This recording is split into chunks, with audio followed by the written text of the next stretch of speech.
It's a very long jump. Pretty quick on her feet. 13 pro titles. First Open Championship in Irvine, Texas in '74, and then came back 6 years later to win it in Rockford, Illinois. Topeka, Kansas in '86. She's got to win here and then defeat Lisa Wagner to claim another championship. This one really puts the pressure on Wendy. The ball's up a little bit high, and here we go on lane 15.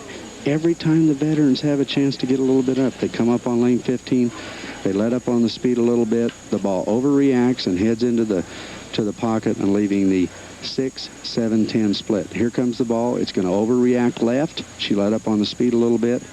It's automatic 6, 7, 10. Pat needs to move to the right, which she has. She needs to hit the 6 on the right-hand side and slide it across. And she didn't do it. So the pendulum swings Wendy Macpherson's way. Wendy has retaken the lead by 2 pins as Wendy gets ready to bowl here in the 7th frame. She's going to strike up. When Wendy was going through the junior program, Pat was her teacher, and Pat has since left California and is now will be taking over a new position as general manager of Merritt Island for Skip and Shirley Hens, and Pat's very excited about that, I know. But she's been away from Wendy just a little bit, and now we have the student giving a chance to give the teacher a lesson. She's left the 8-10 again. She pulled the ball in a little bit left again of her target where she wanted to, and the ball does not finish. Here it comes. The ball's a little bit left to where she wanted it. She doesn't get through it. The ball hits in there and slides instead of gets into an early roll, and what we call a pocket split. The 8-10 is left remaining. And now Wendy's down 10 pins, so it continues to sway back and forth. She makes a cover up on the 1 because she was on a strike. If she would miss the 1 pin, she would lose count. She wants to make sure that she's not going to lose count because it may come down to the final pin before she's, up on this. Pat has elected to finish last. She will shoot her 8th and 9th frames. Wendy is up in the 8th. She still has a real nice possible 224 game. She needs to put the pressure back onto Pat. She needs a strike right here. Just throw the ball real well on 15. The ball goes right down into the 1-3 pocket again. And she's very, very comfortable on 15. 16, again, has given different players. Wendy's had a little problem on 16. The other veteran players have had it on 15. Pat comes back. She made such an excellent shot last time on lane 16. She stuck one time floor. The ball got up a little bit high. She managed to, set it right in the pocket. Last time, if you remember, she made the just excellent shot. She knew it the minute she let go of it, and she started to run it out. She needs to keep the pressure on Wendy. She swung the ball a little bit wider. The ball comes in, and it trips the 8. Pat said she preferred not to go against Wendy Macpherson for the obvious reasons, teacher-pupil, friendship. But Pat Costello wants to win the 3rd Open title. She wants it so bad. We've talked to her the last 2 years. I think she wants this more than anything. This would be a record, again, that I think would take a lot of years for anyone to duplicate. She wants a 3rd Open title. She had thought a little bit about retiring, and then she's come back and bowled so well here and everything, and she's got a chance at a 3rd Open title, and she's put the pressure back onto the amateur, and this is the one she wants to set up for the 10th frame.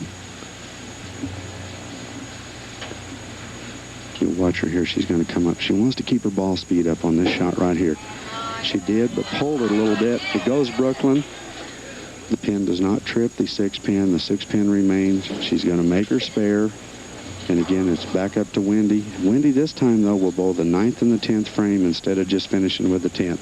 Pat has the last chance and the last, go around. If Wendy can leave her an opening, then Pat can take advantage of it. She'll move left to the lane, swing the ball across the lane and cover the 6, and she does perfectly.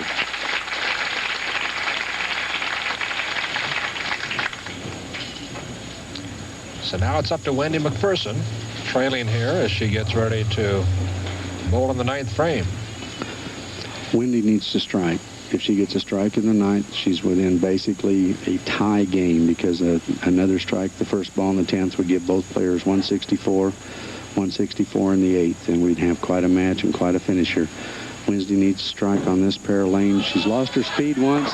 She left an 8-10 last time. That time she keeps the speed up and gets completely lift through the ball. You're going to see that here she is. She keeps her speed up. The ball's rolling very strong to the pocket. 10 pins are going to go in the pit.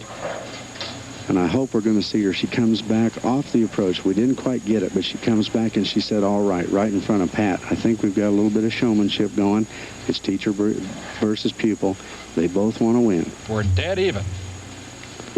Here comes Wendy. This is her best lane. She wants to make a good shot, and she does. She goes up 10 pins with that roll. Wendy Macpherson fighting back again, as she did against Patty Add in the previous match. Again, she gets up and she relaxes so much on lane 15. She really enjoys it. The head pin comes off of the left side again. Watch her. She's twisted a little bit. She says it's got to come up, and then she just runs it out. Nice camera work. Okay, here comes Wendy. She wants this one. It puts the pressure on Pat. She leaves the 10 pin, and we've got a very exciting finish getting ready to happen. Pat Costello can still win the match. She can go out for 214. The best Wendy can do is 213. It's coming down to a two-time champion, you know, with the pressure on her, and she has her own destiny in her deal. She says she's concentrating there. I think she just said, you know, the kid has just been fantastic. She's put all the pressure on me. Now I'll see if I can handle it. That's a 213 game for Wendy Macpherson. Will it be good enough? Pat Costello can win, but she has to strike out to do it. Pat needs 3 strikes. If we have 2 strikes and 9 spare, we will have a tie match. At that time, we will go back into the 9th and 10th frame roll-off, and we would go into what we call basically sudden death. It's just 2 frames. The bowler that ends up with the most pins in the 9th and 10th would continue on into the next match. But Pat needs 2 strikes and at least 9, 3 strikes to win. Here she comes. Makes an excellent shot. The ball goes high, and she leaves the 6-10. Wendy Macpherson does it again. That's 4 in a row now, and 1 more to come as she continues to make waves here at Gage Center. Wendy has a sigh of relief and everything. I think there's got to be some things running through her mind. 1, I know she wants to win this match. She would love to be the U.S. Open title holder. But 2, I think she knows how much, how important it is to Pat. She wants to win that 3rd title so bad, and now she's eliminated her teacher. And we'll find out what happens in the championship match. I think they're going to come out, and both of them are going to be very strong, and we're going to see what happens. Lisa was sort of the pre-tournament favorite right from the start. Some of us that have been around and watched the practice or the first round on Monday, we picked Lisa right at the top to be into the finals because the way the lanes were playing, Lisa was very strong.